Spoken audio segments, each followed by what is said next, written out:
Hello everyone, welcome back. Most traders fail not because of bad strategies, but because of bad psychology. അപ്പോൾ ഇന്ന് ഒരു trading psychology base ആയിട്ടുള്ള video ആണ് ചെയ്യാൻ പോകുന്നത്. ട്രേഡിങ്ങിനെ പറ്റി അറിയാൻ ആഗ്രഹിക്കുന്ന ആൾക്കാർക്ക് ഏറ്റവും കൂടുതൽ അറിയാൻ ആഗ്രഹം ട്രേഡിംഗ് സൈക്കോളജിയെ കുറിച്ചാണ്. കാരണം ട്രേഡിംഗ് സൈക്കോളജി കറക്റ്റ് ആകാതെ ലോകത്ത് ഒരാളും പ്രോഫിറ്റബിൾ ആയിട്ടില്ല. ഇപ്പോൾ ട്രേഡിംഗ് എന്ന് മാത്രമല്ല, നമ്മളൊരു ബിസിനസ്സോട് എൻ്റർ ചെയ്യുമ്പോഴത്തേക്കും നമുക്ക് ഓരോന്നിനും അതിൻ്റെതായ സൈക്കോളജി ഉണ്ട്. ഇപ്പോൾ ട്രേഡിംഗ് ആയിക്കോട്ടെ, ഷെയർ മാർക്കറ്റ് ഇൻവെസ്റ്റിംഗ് ആയിക്കോട്ടെ, എന്തും ആയിക്കോട്ടെ, അവിടെയെല്ലാം നമ്മളൊരു സൈക്കോളജി വർക്ക് ചെയ്താൽ മാത്രമേ ഉള്ളൂ നമുക്ക് അതിൻ്റെ ഒരു പ്രോഫിറ്റബിൾ ഔട്ട്പുട്ട് കിട്ടത്തുള്ളൂ. അതുകൊണ്ട് നമ്മൾ ട്രേഡിംഗ് സൈക്കോളജി ഉറപ്പായിട്ടും അറിഞ്ഞിരിക്കണം. ട്രേഡിംഗ് സൈക്കോളജി പറയുമ്പം ട്രേഡിംഗ് മാത്രമല്ല, സ്വന്തമായിട്ടൊരു സംരംഭമോ ബിസിനസ്സോ ഒക്കെ തുടങ്ങാൻ ആഗ്രഹിക്കുന്ന ആൾക്കാർക്ക് ഉറപ്പായിട്ടും ഒരു പേഴ്സണൽ ആയിട്ടുള്ള ഒരു ഗ്രോത്ത് വേണം. നമ്മുടെ ഇമോഷൻസിനെ കൺട്രോൾ ചെയ്യാനുള്ളൊരു കഴിവ് നമുക്ക് വേണം.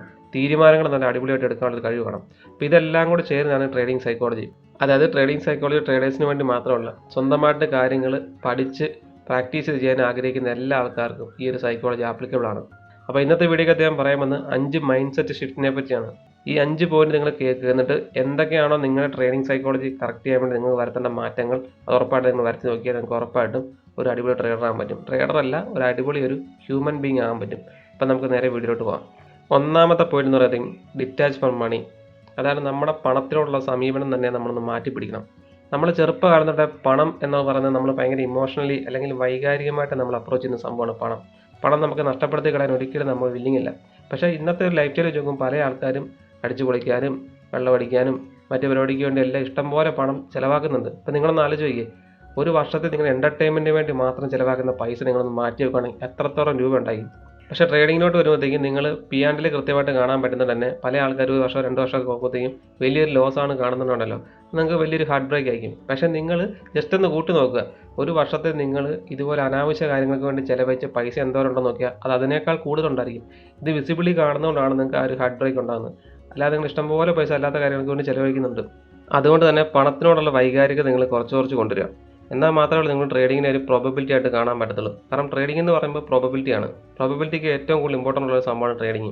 അപ്പോൾ നിങ്ങൾ വൈകാരികമായിട്ട് അതിനെ കാണാൻ തുടങ്ങുമ്പോഴത്തേക്കും സ്വാഭാവികമായിട്ടും നിങ്ങളുടെ ഇമോഷണൽ ബാലൻസ് നഷ്ടപ്പെടാനും നിങ്ങളുടെ തീരുമാനങ്ങൾ തെറ്റാനുള്ള സാധ്യതയുണ്ട്. അതുകൊണ്ട് പണത്തിനോടുള്ള ഇമോഷണൽ അറ്റാച്ച്മെൻറ്റ് നിങ്ങൾ ട്രേഡിങ്ങിൽ ഒരുപാട് ബുദ്ധിമുട്ടിക്കും. ട്രേഡിങ്ങിൽ മാത്രമല്ല, ഏതൊരു സംരംഭം എന്ത് പരിപാടി തുടങ്ങിയാലും നിങ്ങൾ പണത്തിനോട് ഭയങ്കര അറ്റാച്ച്ഡ് ആണെന്നുണ്ടെങ്കിൽ നിങ്ങൾക്കൊരു നല്ല റിസൾട്ട് ഉണ്ടാക്കാൻ പറ്റത്തില്ല.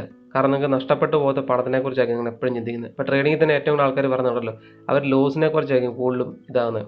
ഇപ്പോൾ loss is a part of the game. അതായത് നമുക്ക് നഷ്ടം ഉണ്ടാകും, പക്ഷേ ആ നഷ്ടം എങ്ങനെ ഓവർകം ചെയ്ത് നമുക്ക് പ്രോഫിറ്റബിൾ ആകാമെന്നുള്ളതാണ് നമ്മൾ പഠിക്കേണ്ടത്. പിടികിട്ടിയോ? അവിടെയാണ് നമ്മുടെ സൈക്കോളജി ഇമ്പോർട്ടൻ്റ് ആയിട്ട് വരുന്നത്. ആ സൈക്കോളജിക്കൽ പാർട്ട് ക്ലിയർ ആയാൽ മാത്രമേ ഉള്ളൂ നമ്മുടെ ഈ പണത്തിനുള്ള ഒരു ഒബ്സഷൻ നമുക്ക് കുറച്ച് കൊണ്ടുവരാൻ പറ്റത്തുള്ളൂ.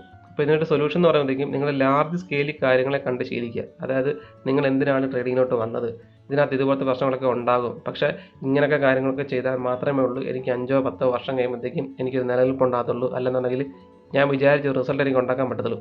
അങ്ങനെ ഒരു ലാർജ് സ്കെയിൽ കാര്യങ്ങളെ കണ്ടിട്ട് കൃത്യമായിട്ട് പ്ലാനിങ്ങോടുകൂടി എക്സിക്യൂട്ട് ചെയ്യുകയാണെന്നുണ്ടെങ്കിൽ നിങ്ങളുടെ ഈ പണത്തിനോടുള്ള വൈകാരികത നിലത്തിൽ കുറച്ച് കൊണ്ടുവരാൻ പറ്റും. ഇനിയിപ്പോൾ രണ്ടാമത്തെ പോയിന്റ് എന്ന് പറയുമ്പോൾ എംബ്രേസ് ദ അൺസർട്ടനിറ്റി. അതായത് ഒരു ട്രേഡും 100% ഗ്യാരണ്ടി തരാൻ പറ്റത്തില്ല. കാരണം ഇതൊരു പ്രോബബിലിറ്റിയുടെ ഗെയിമാണ്. പ്രോബബിലിറ്റി ഒരിക്കലും 100 ആകത്തില്ല. കാരണം പ്രോബബിലിറ്റി എന്ന് പറയുമ്പോൾ തന്നെ എത്ര ശതമാനം എന്നുള്ള രീതിയിൽ നമുക്ക് കണക്കാക്കാൻ പറ്റത്തുള്ളൂ. ആ ശതമാനങ്ങളുടെ കണക്ക് നമ്മുടെ ഫേവറിലായിട്ട് മാറ്റണം എന്നുണ്ടെങ്കിൽ നമ്മുടെ ട്രേഡിംഗ് സെറ്റപ്പ്, നമ്മുടെ ഇമോഷണൽ സൈക്കോളജി, ഇങ്ങനത്തെ കാര്യങ്ങളൊക്കെ നമ്മൾ സെറ്റായാൽ മാത്രമേ ഉള്ളൂ നമുക്ക് നമ്മുടെ ഒരു വിന്നിങ് സൈഡിലോട്ട് നമുക്ക് പ്രോബബിലിറ്റി കൂട്ടിക്കൊണ്ട് വരാൻ പറ്റത്തുള്ളൂ. അപ്പം ട്രേഡിങ്ങിലോട്ട് പുതിയതായിട്ട് വരുന്ന അല്ലെങ്കിൽ നിൽക്കുന്ന ആൾക്കാർക്ക് ഒരു കുഴപ്പമെന്ന് വെച്ചാൽ ഈ അൺസർട്ടനിറ്റി ഒരിക്കലും അക്സെപ്റ്റ് ചെയ്യാൻ പറ്റത്തില്ല. അപ്പം ഫേമസ് ആയിട്ടുള്ള പല ട്രേഡേഴ്സ് അല്ലെങ്കിൽ ഇൻവെസ്റ്റേഴ്സ് ഇവരെല്ലാം ചെയ്ത കാര്യം വെച്ചാൽ ഇതിനൊരു സൊല്യൂഷനേ ഉള്ളൂ. നമ്മൾ റിസ്ക് മാനേജ്മെൻറ്റ്, ഒന്നാമത്തെ കാര്യം റിസ്ക് മാനേജ് ചെയ്യുന്നതാണ്. രണ്ടാമത് ഓവർ കോൺഫിഡൻസ് ഒഴിവാക്കുക. ഈ 2 കാര്യങ്ങൾ നിങ്ങൾക്ക് കൃത്യമായിട്ട് ചെയ്യാൻ പറ്റുന്നുണ്ടെങ്കിൽ നിങ്ങൾക്ക് ഈ അൺസർട്ടനിറ്റി ഒക്കെ ഒന്ന് അക്സെപ്റ്റ് ചെയ്യാൻ പറ്റും. അതായത് ഇതൊരു ഗാംബ്ലിംഗ് രീതി നമ്മളതിനെ കാണാൻ പാടില്ല ഒരിക്കലും. കൃത്യമായ റിസ്ക് മാനേജ്മെൻറ്റോട് മാത്രം നിങ്ങൾ ട്രേഡിങ്ങിനെ സമീപിക്കുക. ഉറപ്പായിട്ടും നിങ്ങളുടെ ഒരു 70% പ്രശ്നങ്ങൾ ആ റിസ്ക് മാനേജ്മെൻറ്റിലൂടെ നിങ്ങൾക്ക് ഒഴിവാക്കാൻ പറ്റും. നിങ്ങളുടെ സൈക്കോളജി നിങ്ങൾ കറക്റ്റ് ചെയ്യാൻ നോക്കുന്ന കൂട്ടത്തിൽ തന്നെ ആ സൈക്കോളജി ഓട്ടോമാറ്റിക്കലി കറക്റ്റ് ചെയ്യാൻ വേണ്ടി ഏറ്റവും കൂടുതൽ നിങ്ങളെ സഹായിക്കുന്ന സംഭവമാണ് ഈ റിസ്ക് മാനേജ് എന്ന് പറയുന്നത്. കാരണം നിങ്ങളൊരു കാൽക്കുലേറ്റഡ് റിസ്ക് എടുത്താണ് ഒരു ട്രേഡിലോട്ട് എൻ്റർ ചെയ്യുന്നുണ്ടെങ്കിൽ ഓൾറെഡി നിങ്ങൾക്ക് അതിൻ്റെ ലോസ് അറിയാം. കിട്ടിയോ? നിങ്ങളൊരു 10 100 ട്രേഡ് ചെയ്യുമ്പോഴത്തേക്കും അതിൻ്റെ ഓൾറെഡി നിങ്ങളുടെ ലോസ് കൃത്യമായിട്ട് നിങ്ങൾക്ക് അറിയാം. അതുകൊണ്ട് നിങ്ങൾക്ക് അത്രയും വൈകാരികമായിട്ട് നിങ്ങളെ അത് അഫക്റ്റ് ചെയ്തില്ല. സ്വാഭാവികമായിട്ടും ലോസ് വരുമ്പോൾ വിഷമം ഉണ്ടാകും, പക്ഷേ നിങ്ങൾക്ക് ആ പ്രശ്നം അറിയാവുന്നതുകൊണ്ട് തന്നെ നിങ്ങളുടെ ആ ഇമോഷണൽ സ്റ്റെബിലിറ്റി നഷ്ടപ്പെടത്തില്ല. സപ്പോസ് നിങ്ങൾക്ക് ഒരു വർഷം ട്രേഡ് ചെയ്തു, നിങ്ങൾക്ക് ലോസ് ആണെങ്കിൽ തന്നെ നിങ്ങൾ വിചാരിച്ച എമൗണ്ടിനേക്കാൾ കൂടുതൽ നിങ്ങൾക്ക് ലോസ് ഇല്ലെന്നുണ്ടെങ്കിൽ അപ്പം നിങ്ങളുടെ മൈൻഡ് സെറ്റിനെ അത് കൂടുതൽ അഫക്റ്റ് ചെയ്യത്തില്ല. അതുകൊണ്ട് റിസ്ക് മാനേജ് ചെയ്യുക എപ്പോഴും. മാത്രമല്ല ഓവർ കോൺഫിഡൻസ് ആയിട്ട് കാര്യങ്ങൾ ചെയ്യാതിരിക്കുക. നമുക്കൊരു കൺട്രോൾ വേണം എന്ത് കാര്യം ചെയ്യുമ്പോഴത്തേക്കും. അവിടെയാണ് നമ്മുടെ ഏതൊരു കാര്യത്തിലും വിജയിക്കുന്നത്. നമുക്ക് നമ്മളെ കൺട്രോൾ ചെയ്യാൻ പറ്റിയില്ലെങ്കിൽ ലോകത്തൊരാൾക്ക് നമ്മളെ കൺട്രോൾ ചെയ്യാൻ പറ്റത്തില്ല. ഇനിയിപ്പം മൂന്നാമത്തെ പോയിന്റ് എന്ന് പറയുന്നത് കൺട്രോൾ യുവർ ഇമോഷണൽ ബയാസ്. അതായത് നിങ്ങളെ ഷെയർ മാർക്കറ്റിൽ നയിക്കുന്ന രണ്ട് കാര്യങ്ങളാണ്. ഒന്നാമത്തെ കാര്യം ഫിയർ, രണ്ടാമത്തെ കാര്യം ഗ്രീഡ്. അതിനെ ഒരു ബാലൻസ് നിർത്തുകയാണെങ്കിൽ മാത്രമേ ഉള്ളൂ നിങ്ങളിവിടെ പ്രോഫിറ്റ് കാണത്തുള്ളൂ. നിങ്ങൾക്ക് ഫിയർ കൂടുതലാണെങ്കിൽ ഉറപ്പായിട്ടും നിങ്ങൾക്ക് പ്രോഫിറ്റ് ഉണ്ടാകത്തില്ല. കാരണം നിങ്ങൾക്ക് വിന്നിങ് പ്രോബബിലിറ്റി ഉള്ള ട്രേഡുകൾ നിങ്ങൾ റൈഡ് ചെയ്യത്തില്ല. മാത്രമല്ല നിങ്ങൾ ട്രേഡിംഗ് പൊസിഷനിലാണെന്നുണ്ടെങ്കിൽ നിങ്ങൾക്ക് അത് ടാർഗറ്റ് എത്തുന്ന വരെ നിങ്ങൾക്ക് മനസമാധാനമായിട്ടിരിക്കാൻ പറ്റത്തില്ല. കുറച്ച് പ്രോഫിറ്റ് കാണുമ്പോൾ തന്നെ നിങ്ങൾക്ക് ആ പ്രോഫിറ്റ് ബുക്ക് ചെയ്യാൻ ടെൻഡൻസി ആയിരിക്കും നിങ്ങളുടെ മനസ്സിലോട്ട് വരുന്നത്. അപ്പോൾ ഈ ഒരു സംഭവം നിങ്ങൾ ഓർത്ത് വെച്ചോ. ഈ ഒരു സംഭവം നിങ്ങൾക്ക് ട്രേഡിൻ്റെ ഇടയ്ക്ക് തോന്നുകയാണെന്നുണ്ടെങ്കിൽ, നിങ്ങൾ കുറച്ച് പ്രോഫിറ്റ് ആകുമ്പോൾ തന്നെ നിങ്ങൾക്ക് ആ പ്രോഫിറ്റ് ബുക്ക് ചെയ്യണം തോന്നുകയാണെന്നുണ്ടെങ്കിൽ അത് നിങ്ങളുടെ വേറെ ഒന്നുമല്ല, നിങ്ങളുടെ പേടി കാരണം കൊണ്ടാണ്. കാരണം ഉള്ള പ്രോഫിറ്റും കൂടെ പോയി നിങ്ങൾ വീണ്ടും ലോസിലോട്ട് പോകുമെന്നുള്ള പേടി കാരണമാണ് നിങ്ങളത് ബുക്ക് ചെയ്യാൻ ശ്രമിക്കുന്നത്. പക്ഷേ ഈ ഒരു സംഭവം നിങ്ങൾ തുടർന്ന് ചെയ്യുകയാണെന്നുണ്ടെങ്കിൽ ഒരിക്കലും നിങ്ങൾക്ക് പ്രോഫിറ്റ് ഉണ്ടാകത്തില്ല. കാരണം നിങ്ങൾ ഡീഫോൾട്ടായിട്ട് പ്ലാൻ ചെയ്തിട്ട് ഇപ്പോൾ 1:2 റിസ്ക് റിവാർഡ് നിങ്ങൾ പ്ലാൻ ചെയ്തിട്ടുണ്ടെങ്കിൽ ആ 1:2 എന്നുള്ള ഇത് കൃത്യമായിട്ട് ആ 1:2 നിങ്ങൾ പ്രോഫിറ്റ് ബുക്ക് ചെയ്താൽ മാത്രമേ ഉള്ളൂ നിങ്ങൾക്ക് ഓവറോൾ പ്രോഫിറ്റ് ആകത്തുള്ളൂ. അതിന് മുന്നേ നിങ്ങൾ പ്രോഫിറ്റ് ബുക്ക് ഇറങ്ങുകയാണെന്നുണ്ടെങ്കിൽ റിസ്ക് മാനേജ്മെൻറ്റ് പ്രോപ്പറായിട്ട് നടക്കത്തില്ല വരും.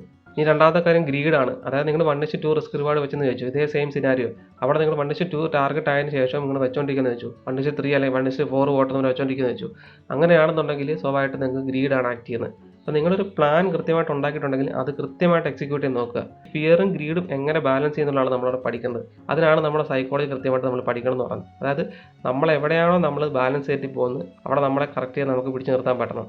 അതായത് പച്ച മലയാളത്തിൽ പറഞ്ഞാൽ ഇതൊരു കയ്യാലപ്പുറത്തെ തേങ്ങ പോലെയാണ് നമ്മുടെ മൈൻഡ് സെറ്റ്. അതായത് ഒരു സൈഡിലോട്ട് പോയി കഴിഞ്ഞാൽ നമ്മൾ ഗ്രീഡാണ്, ഒരു സൈഡിലോട്ട് പോയി കഴിഞ്ഞാൽ നമ്മൾ ഫിയറാണ്. അപ്പോൾ ഇത് രണ്ടിൻ്റെയും കൂടെ ഇടയ്ക്ക് നമ്മൾ കൃത്യമായിട്ട് ബാലൻസ് ചെയ്ത് കൊണ്ടുപോകുക എന്നുള്ളതാണ് ഏറ്റവും വലിയ ബുദ്ധിമുട്ട് പിടിച്ച പരിപാടി. പക്ഷേ അത് കൃത്യമായിട്ട് ബാലൻസ് ചെയ്ത് കൊണ്ടുപോകാൻ മാത്രമേ ഉള്ളൂ നിങ്ങൾക്ക് ലക്ഷ്യത്തിലെത്താൻ സാധിക്കത്തുള്ളൂ. അതുകൊണ്ട് നിങ്ങൾ ട്രേഡിൽ നിൽക്കുമ്പോഴത്തേക്കും ഗ്രീഡാണോ ഫിയർ ആണോ നിങ്ങളെ നയിക്കുന്നത് കൃത്യമായിട്ട് നിങ്ങൾക്ക് മനസ്സിലാക്കുക. കൃത്യമായിട്ട് ട്രേഡിംഗ് പ്ലാൻ ഉണ്ടെന്നുണ്ടെങ്കിൽ കൃത്യമായിട്ട് ട്രേഡിംഗ് പ്ലാൻ ലോസ് ആണെന്നുണ്ടെങ്കിൽ ലോസ് ബുക്ക് ചെയ്യുക, പ്രോഫിറ്റ് ആണെങ്കിൽ പ്രോഫിറ്റ് ബുക്ക് ചെയ്യുക. അതിനപ്പുറം വേറെ ഒന്നും ചിന്തിക്കാൻ പാടില്ല ട്രേഡിങ്ങിന് ഇടയ്ക്ക്. പിന്നെ അത് മാത്രമല്ല വേറെ വലിയൊരുണ്ട് ഓവർ ട്രേഡിംഗ് എന്ന് പറഞ്ഞാൽ. അതായത് നിങ്ങൾ പ്രോഫിറ്റ് വളരെ ഏർലി ആയിട്ട് ബുക്ക് ചെയ്യുകയാണെന്നുണ്ടെങ്കിൽ നിങ്ങൾക്ക് കൂടുതൽ കിട്ടാമായിരുന്ന പ്രോഫിറ്റ് നമുക്ക് കാണുമ്പോഴത്തേക്കും നമുക്കൊരു ഒബ്സഷൻ വരും അതോട്ട്. അപ്പം നിങ്ങൾ സ്വാഭാവികമായിട്ട് നിങ്ങൾ ഓവർ ട്രേഡ് ചെയ്യാനുള്ള സാധ്യത കൂടുതൽ. അപ്പം നിങ്ങൾ സ്വാഭാവികമായിട്ടും വീണ്ടും ട്രേഡിലോട്ട് എൻ്റർ ചെയ്യാനുള്ള സാധ്യത കൂടുതൽ. അത് നിങ്ങളെ വലിയൊരു ലോസിലോട്ട് കൊണ്ട് നയിക്കുകയും ചെയ്യും. അതായത് കിട്ടിയ പ്രോഫിറ്റ് നിങ്ങൾ ഒരിക്കലും ഹാപ്പി ആകാത്ത അവസ്ഥ. ഏർലി ആയിട്ട് ഇറങ്ങിയാലും പ്രശ്നമാണ്, കൂടുതൽ വെയിറ്റ് ചെയ്താലും പ്രശ്നമാണ്. അപ്പോൾ ആ സംഭവം കൃത്യമായിട്ട് നേരത്തെ പ്ലാൻ ചെയ്യുക. എന്നിട്ട് ആ പ്ലാനിങ്ങിനനുസരിച്ച് മാത്രം കാര്യങ്ങൾ എക്സിക്യൂട്ട് ചെയ്ത് പഠിക്കുക. എന്നാൽ മാത്രമേ ഉള്ളൂ കൃത്യമായിട്ട് നിങ്ങൾക്ക് കാര്യങ്ങൾ ചെയ്യാൻ പറ്റത്തുള്ളൂ. ഇനിയിപ്പോൾ നാലാമത്തെ പോയിന്റ് എന്ന് പറയുമ്പം ഡെവലപ്പ് പേഷ്യൻസ് ആൻഡ് ഡിസിപ്ലിൻ. ക്ഷമ വേണം, സമയമെടുക്കും. ആ ക്ഷമിച്ചിരിക്കാനുള്ളൊരു കഴിവ് നമുക്ക് വേണം. പറഞ്ഞു കേട്ടില്ലേ, ക്ഷമ ആട്ടിൻ സൂപ്പിൻ്റെ ഫലം ചെയ്യും. പക്ഷേ ആ ക്ഷമിച്ചിരിക്കാനുള്ളൊരു കാര്യമാണ് പല ആൾക്കാർക്കും ഇല്ലാത്തത്. കാരണം ഷെയർ മാർക്കറ്റ് എന്ന് പറയുമ്പോഴത്തേക്കും നമ്മുടെ ഫ്രണ്ടിൽ ഇങ്ങനെ ചാർട്ട് ഇങ്ങനെ തുള്ളി കളിച്ചുകൊണ്ടിരിക്കുമ്പോഴത്തേക്കും നമുക്ക് ഓരോ സെറ്റപ്പ് നമ്മുടെ മനസ്സിലോട്ട് വരും. ഇവിടെ എൻ്റർ ചെയ്യാം എന്ന് നമുക്ക് തോന്നും. അപ്പോൾ അത് നമ്മളെ ഭയങ്കരമായിട്ട് ടെംപ്റ്റ് ചെയ്യുന്നുണ്ടായിരിക്കും ആ സംഭവം. അപ്പോൾ ആ ഒരു ടെംപ്റ്റേഷൻ നമ്മൾ കുറച്ചുകൊണ്ടിരണം. ആ ഒരു ടെംപ്റ്റേഷൻ കുറച്ചുകൊണ്ടെങ്കിൽ ഒരു സൊല്യൂഷൻ എന്ന് പറയുമ്പോഴത്തേക്കും നിങ്ങളൊരു ലാർജർ ടൈം സ്കെയിൽ ചെയ്യുക. ഈ 15 മിനിറ്റ് മുകളിലോട്ടുള്ള ടൈം ഫ്രെയിമാണ് നിങ്ങൾ യൂസ് ചെയ്യുന്നുണ്ടെങ്കിൽ നിങ്ങൾക്ക് ഈ ഡിസിപ്ലിൻ ഉണ്ടാക്കിയെടുക്കാൻ പറ്റും. മാത്രമല്ല നിങ്ങൾക്കൊന്ന് വെയിറ്റ് ചെയ്യാൻ പറ്റും. ഒരു ക്യാൻഡിൽ ഫോം ചെയ്യുന്നതിന് വരെ നിങ്ങൾക്ക് വെയിറ്റ് ചെയ്യാൻ പറ്റും. അപ്പോൾ ആ ഒരു പേഷ്യൻസ് പ്രാക്ടീസ് ചെയ്യാൻ വേണ്ടിയാണ് 15 മിനിറ്റ് എന്ന് പറഞ്ഞത്. അത് 15 മിനിറ്റ് ആകും, 1 അവർ ആകും, നിങ്ങൾക്ക് സൂട്ടബിൾ ആകുന്ന ഏത് ടൈം ഫ്രെയിം വന്നിട്ട് ചെയ്യാം. 1 മിനിറ്റോ 3 മിനിറ്റോ പോലത്തെ ടൈം ഫ്രെയിം ഒക്കെ യൂസ് ചെയ്യാനുള്ള കുഴപ്പം വെച്ചാൽ നമുക്ക് പെട്ടെന്ന് ട്രേഡിലോട്ട് എൻ്റർ ചെയ്യാനുള്ള ടെൻഡൻസി നമുക്ക് കൂടും. ആ ടെൻഡൻസി കുറയ്ക്കാൻ വേണ്ടിയാണ് ഈ 15 മിനിറ്റ് 30 മിനിറ്റ് യൂസ് ചെയ്യാൻ പറഞ്ഞത്. അല്ലാതെ ട്രേഡിംഗ് സെറ്റപ്പിന് വേണ്ടിയല്ല. നിങ്ങളുടെ ട്രേഡിംഗ് സെറ്റപ്പ് ഏതാണോ അതനുസരിച്ച് നിങ്ങൾ ചെയ്യുക. എന്നാലും ഈ ഒരു ഇമോഷണൽ കൺട്രോൾ വരുത്താൻ വേണ്ടി മാത്രമാണ് 15 to 30 മിനിറ്റിൽ നിങ്ങൾ ചെയ്യാൻ പറയുന്നത്. അതായത് നിങ്ങൾ ഒരുപാട് ട്രേഡ് ചെയ്യേണ്ട ആവശ്യമൊന്നുമില്ല. പ്രൊഫഷണൽ ട്രേഡേഴ്സ് പറഞ്ഞാൽ അവർ ട്രേഡ് ലെസ് മേക്ക് മോർ, അതാണ് അവരുടെ പോളിസി. അതായത് വളരെ കുറച്ച് ട്രേഡ് മാത്രമേ എടുക്കത്തുള്ളൂ. പക്ഷേ എടുക്കുന്ന ട്രേഡിങ്ങിന് വിന്നിംഗ് പ്രോബിലിറ്റി വളരെ കൂടുതലായിരിക്കും. പക്ഷേ ബിഗിനേഴ്സായിട്ട് ആൾക്കാർ ചെയ്യുന്ന കാര്യം വെച്ചാൽ ഒരുപാട് ട്രേഡ് എടുക്കും. ഒരുപാട് ട്രേഡ് എടുക്കുമ്പോൾ സ്വാഭാവികമായിട്ട് നമുക്ക് ബ്രോക്കറേജൊക്കെ കൂടി വരും. മാത്രമല്ല നമ്പർ ഓഫ് ട്രേഡ്സ് നമ്മൾ തോക്കാനും തുടങ്ങും. അപ്പോൾ നമ്മുടെ ഒരു കോൺഫിഡൻസ് കുറയും. അപ്പോൾ ഇതെല്ലാം നമ്മളെ ഇമോഷണലി അഫക്റ്റ് ചെയ്യുന്ന കാര്യം തന്നെയാണ്. അപ്പം പേഷ്യൻസോടുകൂടി നിങ്ങൾ വെയിറ്റ് ചെയ്ത് കറക്റ്റ് സെറ്റപ്പ് വരുമ്പോൾ മാത്രം നിങ്ങൾ ട്രേഡ് എടുക്കുക. അങ്ങനെ ചെയ്യുമ്പോൾ ഗുണമെന്ന് പറയുമ്പോഴത്തേക്കും നിങ്ങളുടെ സൈക്കോളജി സെറ്റാകും. മാത്രമല്ല നിങ്ങൾ ഒരുപാട് ട്രേഡ് ലൂസ് ചെയ്ത ഒരു ഫീൽ നിങ്ങൾക്ക് തോന്നുന്നില്ല. അതുകൂടാതെ ഓവർ ട്രേഡ് ചെയ്യാൻ ടെൻഡൻസി നിങ്ങൾക്ക് കുറച്ച് കൊണ്ടുവരാൻ പറ്റും. ഓവർ ട്രേഡിംഗ് ആണ് ഏറ്റവും കൂടുതൽ ആൾക്കാർക്ക് ലോസ് ഉണ്ടാകുന്ന പരിപാടി. അതുകൊണ്ട് ഓവർ ട്രേഡ് ചെയ്യാതിരിക്കുക. അപ്പോൾ ഓവർ ട്രേഡ് ചെയ്യാതിരിക്കാൻ ഒറ്റ പരിപാടിയേ ഉള്ളൂ, നിങ്ങളുടെ റൈറ്റ് സെറ്റപ്പ് വരുമ്പോൾ മാത്രം നിങ്ങൾ ട്രേഡ് ചെയ്യുക. അതായത് ക്ഷമ വേണം. അഞ്ചാമത്തെയും അവസാനത്തെയും പോയിന്റ് എന്ന് പറയുന്നത് റെസിലിയൻസ് ആൻഡ് അഡാപ്റ്റബിലിറ്റി ആണ്. നഷ്ടങ്ങൾ ഉണ്ടാകുമ്പോഴത്തേക്കും അതിനെ വൈകാര്യമായിട്ട് ഒരിക്കലും കാണാൻ പാടില്ല. അതാണ് നമ്മൾ അഡാപ്റ്റബിലിറ്റി എന്ന് ഉദ്ദേശിക്കുന്നത്. നമുക്ക് എന്താണോ ലൈഫ് നടക്കുന്നത് അതുമായിട്ട് നമുക്ക് സിങ്ക് ആകാൻ പറ്റണം. കിട്ടിയോ? ട്രേഡിലാണെങ്കിലും ശരി, എന്തിലാണെങ്കിലും ശരി, നിങ്ങൾക്ക് വരുന്ന കാര്യങ്ങളോട്ട് പെട്ടെന്ന് നിങ്ങൾക്ക് സിങ്ക് ആകാൻ പറ്റുന്നുണ്ടെങ്കിൽ നിങ്ങൾക്ക് ആ കാര്യങ്ങൾ കുറച്ചുകൂടി അടിപൊളിയാക്കി ചെയ്യാൻ പറ്റും. കാരണം പ്രശ്നങ്ങൾ വന്നുകൊണ്ടേയിരിക്കും. ജീവിതത്തിലാണെങ്കിലും ട്രേഡിങ്ങിലാണെങ്കിലും പ്രശ്നങ്ങൾ വന്നുകൊണ്ടിരിക്കും. പതറിപ്പോകാതെ നിങ്ങൾക്ക് അവിടെ കൃത്യമായിട്ട് തീരുമാനം എടുത്ത് ചെയ്യണമെന്നുണ്ടെങ്കിൽ നമുക്ക് അഡാപ്റ്റബിലിറ്റി ഉറപ്പായിട്ടും വേണം. കാരണം പ്രതിസന്ധികളെ നോക്കി നിൽക്കുന്നതല്ല, പ്രതിസന്ധികൾ തരണം ചെയ്ത് പോയാൽ മാത്രമേ നമുക്ക് സക്സസ് ഉണ്ടാകത്തുള്ളൂ. അപ്പം പ്രതിസന്ധികൾ വരുമ്പോഴത്തേക്കും നമ്മൾ പേടിച്ച് നിൽക്കുകയാണെന്നുണ്ടെങ്കിൽ എങ്ങനെ നമുക്ക് സക്സസ് ഉണ്ടാകുന്നത്? അപ്പോൾ അതുമായിട്ട് ഈസിയായിട്ട് അഡാപ്റ്റ് ചെയ്യേണ്ട ഒരു കപ്പാസിറ്റി നമ്മൾ ഉണ്ടാക്കിയെടുക്കണം. എന്നാൽ മാത്രമേ ഉള്ളൂ നമുക്കത് ഓവർകം ചെയ്യാൻ പറ്റത്തുള്ളൂ. ഇപ്പോൾ ട്രേഡിങ്ങിലോട്ട് അല്ലെങ്കിൽ ഷെയർ മാർക്കറ്റിലോട്ട് നിങ്ങൾ വന്ന് തന്നെ നിങ്ങൾക്ക് ഒരു ഫൈനാൻഷ്യൽ സ്റ്റെബിലിറ്റി ഉണ്ടാക്കാൻ വേണ്ടിയാണ്. പക്ഷേ അവിടെ നിങ്ങൾ നേരിടേണ്ടി വരുന്ന കാര്യങ്ങൾ കുറച്ച് ഭീകരമാണ്. പക്ഷേ അത് കണ്ടിട്ട് നിങ്ങൾ പുറകോട്ട് പോകുകയാണെന്നുണ്ടെങ്കിൽ ഉറപ്പായിട്ടും നിങ്ങൾക്ക് സക്സസ് ഉണ്ടാകത്തില്ല. അപ്പോൾ അവിടെ വരുന്ന പ്രശ്നങ്ങളെ നിങ്ങൾക്ക് അഭിമുഖീകരിക്കാനുള്ള കഴിവ് നിങ്ങൾ ഉണ്ടാക്കിയെടുക്കണം. നഷ്ടങ്ങൾ ഉണ്ടാകുമ്പോഴത്തേക്കും എങ്ങനെയാണ് നഷ്ടങ്ങൾ ഉണ്ടാകുന്നത് കൃത്യമായിട്ട് മനസ്സിലാക്കി എന്തൊക്കെ മാറ്റങ്ങളാണോ വരുത്തേണ്ടത് ആ മാറ്റങ്ങളൊക്കെ കൃത്യമായിട്ട് വരുത്തിയിട്ട് കുറച്ചുകൂടെ ഫോക്കസ്ഡ് ആയിട്ട് കാര്യങ്ങൾ ചെയ്യാൻ പറ്റണം. അതായത് ഞാൻ കഴിഞ്ഞ വീഡിയോക്കകത്തെല്ലാം പറഞ്ഞാൽ ഇതൊരു പ്രാക്ടീസാണ്. പ്രാക്ടീസ് എന്ന് പറയുമ്പോഴത്തേക്കും നമ്മുടെ ഫെയിലിയേഴ്സ് ഉണ്ടാകും. പക്ഷേ അത് നമ്മൾ എങ്ങനെയാണ് ആ പ്രശ്നങ്ങൾ ടാക്കിൾ ചെയ്ത് പോകുക എന്നുള്ളതാണ് എൻ്റെ കഴിവെന്ന് വെച്ചാൽ. അതായത് നമ്മുടെ വീക്കറായിട്ടുള്ള സൈഡുകൾ നമ്മൾ മനസ്സിലാക്കിയിട്ട് അത് കൃത്യമായിട്ട് നമ്മളൊന്ന് മാറ്റി കൊണ്ടുവരികയാണെന്നുണ്ടെങ്കിൽ ഉറപ്പായിട്ടും നമുക്കവിടെ വിജയിക്കാൻ പറ്റും. അതിനാണ് പ്രാക്ടീസ് ചെയ്യാമെന്ന് പറയുന്നത്. അപ്പോൾ നമ്മളൊരു വർഷം ട്രേഡ് ചെയ്യുമ്പോഴത്തേക്ക് നഷ്ടമാണെന്നുണ്ടെങ്കിൽ എന്ത് കാരണമാണ് നമുക്ക് നഷ്ടം വന്നത് കൃത്യമായിട്ട് അനലൈസ് ചെയ്യാം. എന്നിട്ട് അവിടെ എന്തൊക്കെ മാറ്റങ്ങളാണോ വരുത്തേണ്ടത്, നിങ്ങളുടെ മൈൻഡ് സെറ്റിലായിരിക്കും ചിലപ്പോൾ മാറ്റം വരുത്തുന്നത്. ചിലപ്പോൾ നിങ്ങളുടെ ട്രേഡിംഗ് സെറ്റപ്പ് ആയിരിക്കും, ചിലപ്പോൾ നിങ്ങളുടെ സൈക്കോളജി ആയിരിക്കും, അല്ലെങ്കിൽ നിങ്ങളുടെ ഓവർ ട്രേഡിംഗ് ആയിരിക്കും. ഒരു 100 പേർ എടുക്കുകയാണെങ്കിൽ 100 പേർക്ക് 100 കാരണങ്ങളായിരിക്കും. അപ്പോൾ നിങ്ങളുടെ പേഴ്സണൽ ട്രേഡിംഗ് കരിയറിൽ ഏതാണോ നിങ്ങൾക്ക് കൂടുതൽ പ്രശ്നമായിട്ട് വരുന്നത് ആ കാര്യങ്ങൾ കൃത്യമായിട്ട് നോട്ട് ചെയ്ത് വെക്കുക. അപ്പോൾ അത് നോട്ട് ചെയ്ത് വെക്കാൻ ഐഡിയ ഉണ്ട്. അതായത് വേറൊന്നുമല്ല, ഒരു ട്രേഡിംഗ് ജേണൽ നിങ്ങൾ കീപ്പ് ചെയ്യുക. എല്ലാ ദിവസവും നിങ്ങൾ എടുക്കുന്ന ട്രേഡുകൾ എഴുതി വെക്കുക. അവിടെ പ്രോഫിറ്റ് ആണെങ്കിലും ലോസ് ആണെങ്കിലും എന്ത് കാരണമാണ് അത് ഉണ്ടായത് നിങ്ങൾ എഴുതി വെക്കുക. അങ്ങനെയാണെന്നുണ്ടെങ്കിൽ ഒരു വർഷം കഴിയുമ്പോൾ നിങ്ങൾക്ക് ഒരു ഡേറ്റ കിട്ടും. അപ്പോൾ എന്തൊക്കെ കാരണങ്ങളാണ് അവിടെ കൂടുതൽ സംഭവിച്ചത്, എന്തൊക്കെ കാരണങ്ങളാണ് നിങ്ങൾക്ക് ലോസ് ഉണ്ടാകുന്നത് കൃത്യമായിട്ട് നിങ്ങൾക്ക് മനസ്സിലാവും. അപ്പോൾ അത് കറക്റ്റ് ചെയ്താൽ ഉറപ്പായിട്ട് നിങ്ങൾക്ക് വിന്നിംഗ് സൈഡിലോട്ട് നീങ്ങാൻ പറ്റും. അപ്പോൾ നിങ്ങൾ ട്രേഡിങ്ങിലോട്ട് വരാൻ ആഗ്രഹിക്കുന്ന ആളാണെങ്കിൽ, അല്ലെങ്കിൽ ട്രേഡിംഗ് അല്ല എന്ത് ബിസിനസ് ആയിക്കോട്ടെ നിങ്ങൾ അതിലോട്ട് വരാൻ ആഗ്രഹിക്കുന്ന ആളാണെങ്കിൽ ഈ 5 പോയിന്റ് ഉറപ്പായിട്ട് നിങ്ങളൊന്ന് നോക്കി വെക്കുക. കാരണം ഇതിലാണ് നിങ്ങളുടെ ഫ്യൂച്ചർ ഇരിക്കുന്നത്. ഇവിടെ ഒരു കൺട്രോൾ വരുത്തി കഴിഞ്ഞാൽ ഉറപ്പായിട്ടും നിങ്ങൾക്ക് നല്ലൊരു സക്സസ് ഉണ്ടാക്കിയെടുക്കാൻ പറ്റും. ട്രേഡിങ്ങിനാണെങ്കിലും ശരി, ഇൻവെസ്റ്റിംഗ് ആണെങ്കിലും ശരി, ബിസിനസ്സിനാണെങ്കിലും ശരി. അപ്പം നിങ്ങളെ വിജയിക്കാൻ സഹായിക്കാത്ത ഏത് പോയിന്റാണെന്ന് കൃത്യമായിട്ട് നിങ്ങളൊന്ന് കമൻറ്റ് ചെയ്യുക. അപ്പോൾ നമുക്ക് അറിയാൻ പറ്റില്ല ഏറ്റവും കൂടുതൽ ആൾക്കാർക്ക് എന്തെല്ലാം പ്രശ്നങ്ങൾ കാരണമാണ് അവർക്ക് വിജയിക്കാൻ പറ്റാത്തതെന്ന് അറിയാൻ പറ്റുമല്ലോ. അപ്പോൾ ട്രേഡിങ്ങോ ഇൻവെസ്റ്റിങ്ങോ ട്രേഡിംഗ് സൈക്കോളജി ബേസ്ഡ് ആയിട്ട് എന്തെങ്കിലും ഒരു വീഡിയോ നിങ്ങൾക്ക് ആവശ്യമുണ്ടെങ്കിൽ ഉറപ്പായിട്ട് നിങ്ങൾ കമൻറ്റ് ചെയ്യുക. ഞാൻ അതിനെക്കുറിച്ച് ഡീറ്റെയിൽ ആയിട്ടൊരു വീഡിയോ ഉണ്ടാക്കാൻ ശ്രമിക്കാം. അപ്പോൾ വീഡിയോ ഞാൻ ഇവിടെ വൈൻഡപ്പ് ചെയ്യുകയാണ്. അപ്പോൾ ഇതുപോലത്തെ ഒരു അടിപൊളി കണ്ടന്റ് നമുക്ക് വീണ്ടും കാണാം. അതുവരെ happy trading, happy investing. See you in the next video.